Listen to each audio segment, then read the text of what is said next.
Yo tout le monde, c'est Nato, j'espère que vous allez bien. Aujourd'hui on se retrouve dans une nouvelle vidéo, une vidéo sur Assetto Corsa. Dans cette vidéo on va faire les F1 modernes sur le circuit de Silverstone 1967. Pourquoi Silverstone 1967?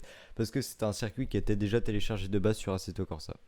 Donc on va utiliser comme d'habitude la Ferrari SF70H de 2017 parce que c'est la seule F1 moderne que j'ai sur le jeu.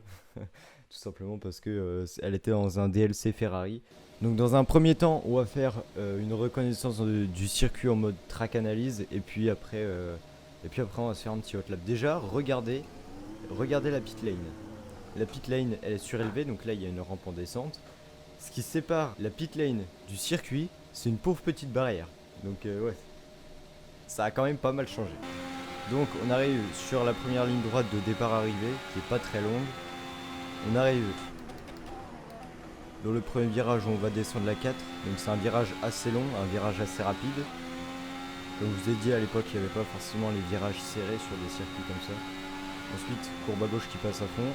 Ici, on descend aussi la 4, virage assez rapide. Ensuite, on ressort dans une courbe à gauche, un peu comme le premier virage, mais ça passe à fond.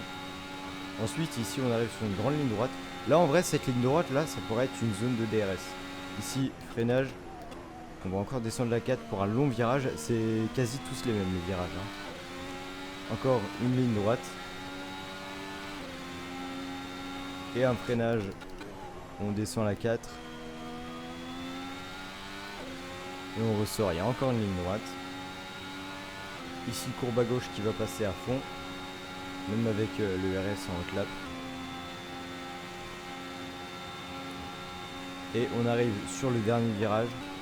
On va juste lâcher un petit peu l'accélérateur pour redescendre la 7. Et voilà, donc on est parti pour le hot lap.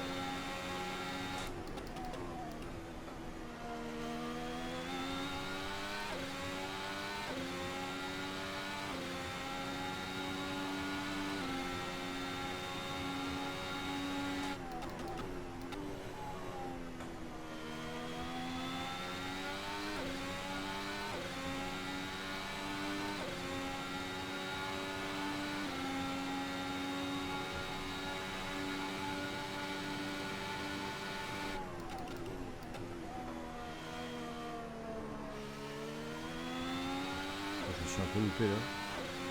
J'ai cru que j'allais aller trop large.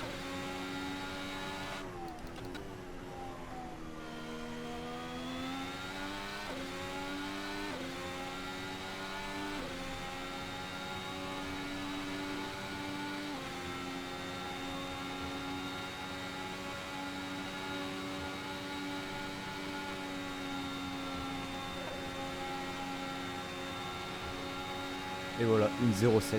Donc juste j'ai fait une petite erreur sur le track analyse, j'ai dit de descendre la 7, bon on peut juste relâcher l'accélérateur et descendre la 8. Mais en tout cas avec le setup que j'utilisais qui était grosso modo le setup de base, mais peut-être qu'avec un setup le dernier virage peut passer à fond. Mais moi j'ai essayé une fois de le passer à fond, j'ai fini dans l'herbe.